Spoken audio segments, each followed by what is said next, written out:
go. Here we go. Here we go. Here we go. Here we go. Here we go. We're live. We're live. We're live. Hello, everyone. Hello.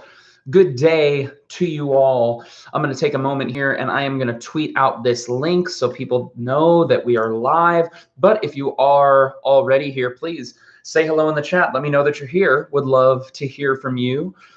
Let's see. I'm going to tweet out this link real quick. I can't talk and type at the same time. Otherwise, I will type what I say, not what I actually want to type. So just give me a second.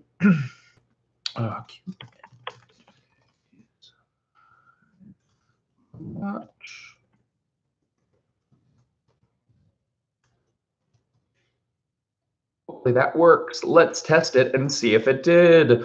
Hello, everyone. Good day to you all. It's great to see you as you're coming in. Please say hello in the chat. Let me know if you're here for the first time. And then I want to know, what was your favorite part of your weekend? What was the favorite part of your weekend? Let's give some shout outs to some folks who are here. Cody Norman, Angie Alcazar is here, Nayeli Golo is here, Jaya Deep Trees, good to see you again. Sija Lober is here, Park Shin B is here, Lauren Clapman, welcome back, good to see you. Miranda Creel, welcome back, good to see you, Miranda. Kyle Contact, welcome back, good to see you. Control C Cartoons, so many people coming back again. As you're coming in, say hello in the chat.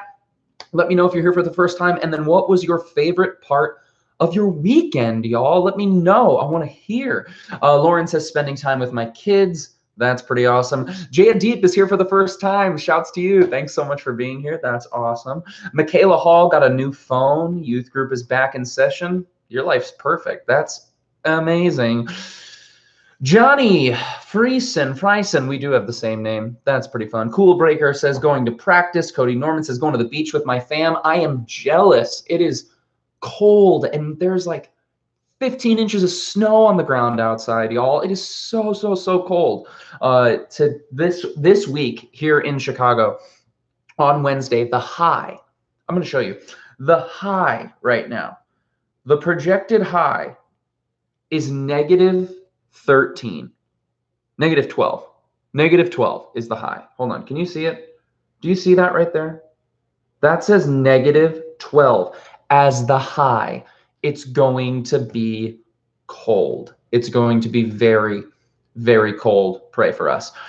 Amazing, amazing, amazing. Good to see you all. Wendy Cordero, I agree. Pastor Jeannie's sermon this Sunday was straight fire.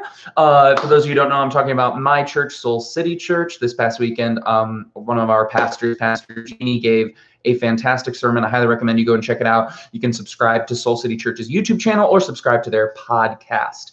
All right, friends, let's do this. Here we go. Welcome everybody to Q&J Today. This is the show where I hop on to answer some of your questions. So as we're getting started, start throwing questions over in the chat. Would love to hear from you. Would love to talk to you. I just remembered that Sweet Bear has a phone call, so I'm going to be talking a little bit quieter. Hopefully you can all still hear me. All right, but as we're getting started, start throwing questions over in the chat.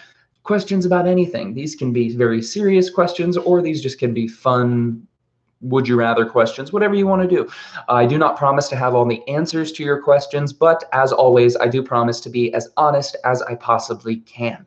I wanted to let you all know that today's show, as always, we are brought to you by the Super Chat. This show is brought to you by you all. The reason that I'm able to do this show and the reason that I'm able to do all the videos I do in large part is because of the generosity of folks like you, people who watch this channel and hopefully are blessed by it, by giving in the Super Chat. The Super Chat is a really great feature. It's located just under where you type something into the chat. There's a little dollar symbol. You click on that. It allows you to give $1, $2, $20, however you're able today. And every dollar given in the Super Chat goes directly towards this channel. It goes directly towards me being able to continue to be able to do this. And so if you want to help support this ministry and this channel and this show in a financial way, I would highly recommend and highly appreciate if you were to give in the Super Chat today. I so appreciate all of you who do so. All right, now that that's out of the way, let's get down to business. To defeat the Huns, let's answer some questions. All right, what questions do we have today? day. All right, let's see.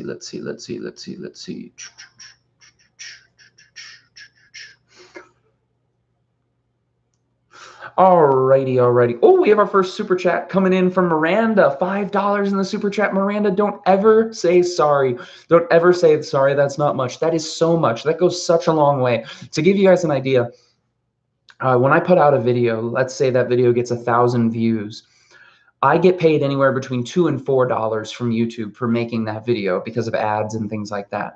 So Miranda, you giving just $5 in the super chat, that's the equivalent of you watching between 1 and 2,000 of my videos. Like, that's a huge difference. Thank you, Miranda, for that blessing. I so appreciate it. All right, let's see. Johnny Fryson asks, hey, John, have you gotten the YouTube play button yet? Yes, I have, actually. Let me show it to you. So I got this a while ago. This is the 100,000 subscriber play button. It's actually not to me. It's actually to the Anima series, which is what this, those of you who have been following us since the OG days, that's what this channel started as, was the Anima series. But yeah, so I've had this for a few years, and I've been working towards that million.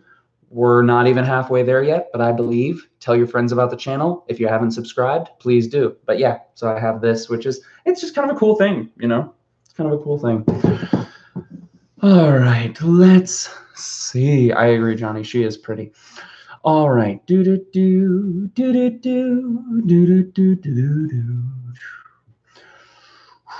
Rose Gallagher asks, how do you share your testimony without hurting someone? Rose, can you give a bit more context, perhaps, to that question? Because I'm not exactly sure what you mean by that, but I think it's a really good question. So I'm going to take a dive into perhaps answering it, and you let me know if this is the right direction you're going. So a lot of us, you know, my testimony included, has different parts to it that are a bit dark.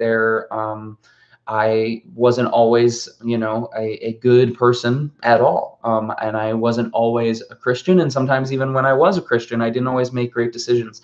And I hurt a lot of people along the way. And that is part of my story. Now, there are certain details and certain aspects of my story that I still don't even share. Because they are, one, not necessary in order, it's not necessary for you all to know every single detail of every single mistake I ever made in order to be encouraged by the amazing redemptive work that God has done in my life. So that's one thing. That's one thing. But the other reason is because I have personal relationships now, either with the people that I hurt in the past or with Sweet Bear, where they're not necessarily comfortable with me sharing those things or sharing that story. So I think a huge thing is when you're going to share your testimony, or when you're going to share any story in a ministry context, I think it's very important that you check with anyone who appears in that story, that you check with them and you say, hey, I wanted to share this at church, or I wanted to share this in a sermon, or whatever it might be.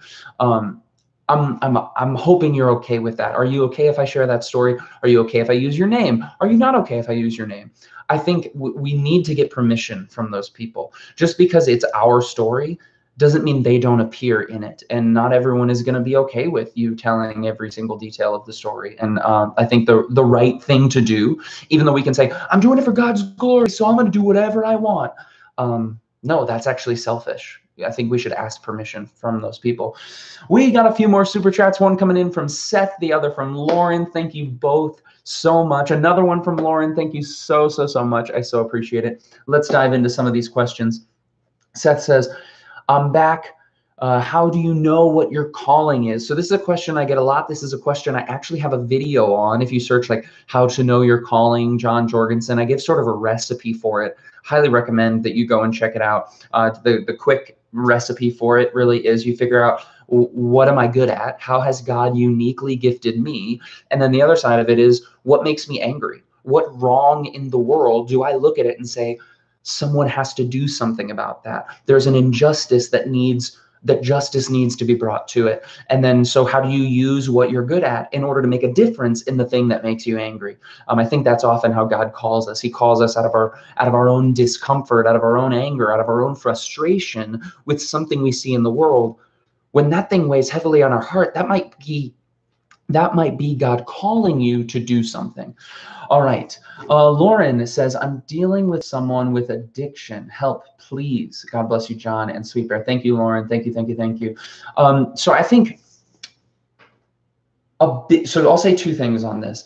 Whether you are someone who is dealing with addiction, or you are in a relationship, or you have a close relationship with someone who is struggling with addiction, I'll say two things. In my struggles with addiction in my life, whether it has been just addiction to myself, addiction to struggle with addictions to food, I've struggled with addictions to pornography.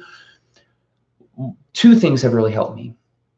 One, getting professional help, going to a counselor, going to see a pastor, going even and joining a group, whatever it might be, like Alcoholics Anonymous or whatever the addiction is. Getting professional help is huge, huge, huge, huge, huge. And then the other thing is patience and consistency. And that's both if you are struggling with an addiction or if you are the person who's trying to support someone who struggles with an addiction. I think being patient in that process, knowing that the chains necessarily probably aren't going to be broken from that addiction in 1 second. It's not just going to be one conversation or one prayer or one day, but it is going to be a process for that person.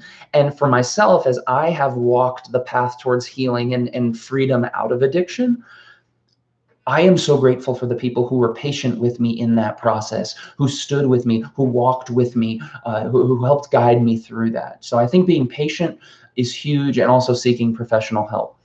Sija Lober, thank you so much. $10 in the super chat. I so appreciate it. Also to Disciple Shane, thank you both for supporting this channel.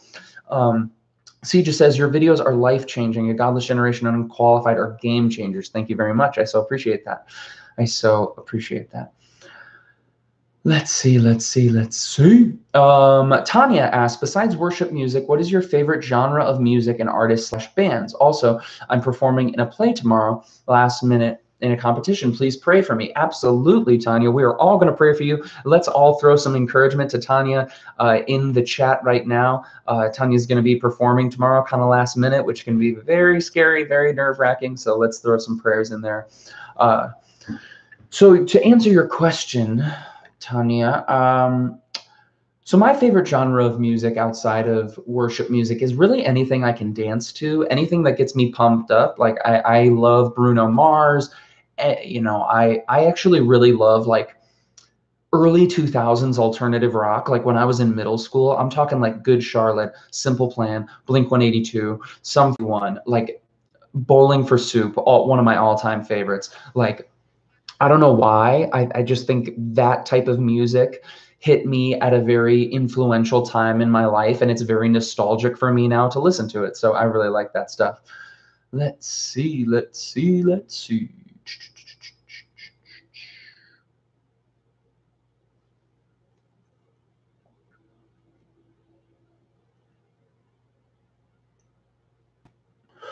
All right, let's answer another question. Hope P asks, when should you leave a church? What advice do you have regarding that? I've been wrestling with this for a while. Great question. Great question. Also, I want to shout out to Lauren again. Thank you for another super chat. That really means a lot. So Hope, this is a great question. I think there's many different reasons perhaps to leave a church.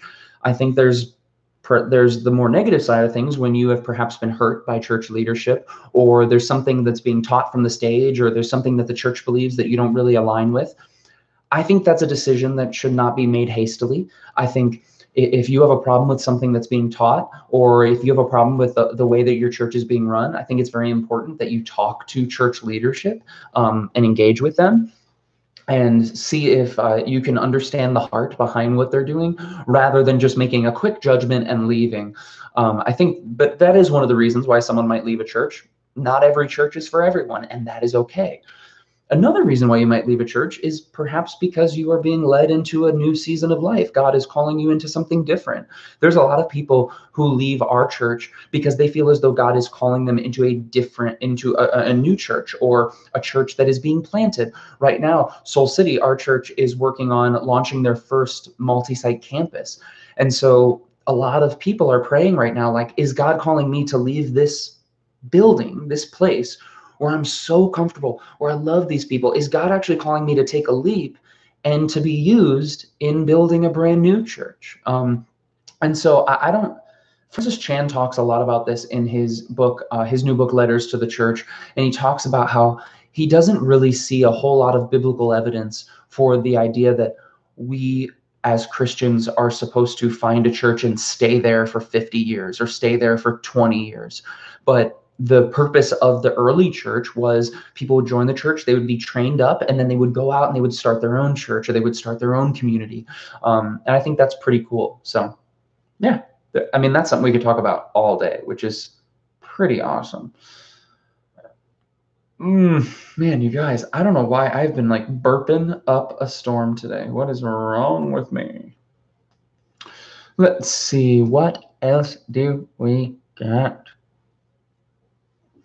Audrey, it's so great to see you. Shouts to you, Audrey. Audrey's a good friend of mine. Audrey asks, hey, John, what's something you didn't expect from being on YouTube? This is a really good question. I'll tell you what I didn't expect from being on YouTube. This. And honestly, like this live stream thing, this is not something I even started doing on YouTube until less than a year ago. But what I didn't expect from it is a lot of people, they treat online ministry or YouTube or whatever it might be as sort of a lesser version of ministry. It's like, oh, well, that can never be what the church is to someone, or that can never replace the church. And I agree. I don't think there's a model for only ever online church. I really do believe that it's important for us to come together in person. However, what I have noticed through this community and through this show specifically and these live streams is that this is a legitimate form of church. What we are doing here is a legitimate form of community. You all are answering each other's questions and encouraging one another and praying for one another and challenging one another in the chat. I am answering as many questions as I have. Essentially, what I'm doing here is I'm in a small way hoping to pastor the people who are asking these questions, hoping to pastor you, to shepherd you, to lead you on a path towards Christ, to move you forward in your faith. And we're doing this in real time. We're actually having this conversation. There are those of you who you show up and you ask a question about something that's going on in your life right now and hopefully receive godly wisdom for it. And so that idea that like this is a version of church, and for some of you, because of where you live or because of some pain or hurt that has happened in your life in regards to the church that you were going to, this is maybe the closest that some of you are going to get to church for a while. And that is like an unexpected blessing. To be a part of something like that, to be a part of building a community like this has been a totally unexpected blessing that I have loved and I cherish so much. So that is a great question. All right, friends. Unfortunately, that is all the time I have for today. I am very behind on my work today, so I apologize that I have to go. But thank you to everyone who asked questions. Thank you to everyone who gave in the super chat. Thank you to all of you for answering each other's questions in the chat. I know I can never get to all the questions, and I apologize. And of course, thank you to you all for watching. I love this community so much. And make sure to check out the new vlog. We just uploaded another new vlog. We've been back to vlogging once a week. Sweet Bear and I have been uploading it on this channel. So I hope you've enjoyed it. So good. I'll see you all tomorrow. I love you all. Keep being awesome.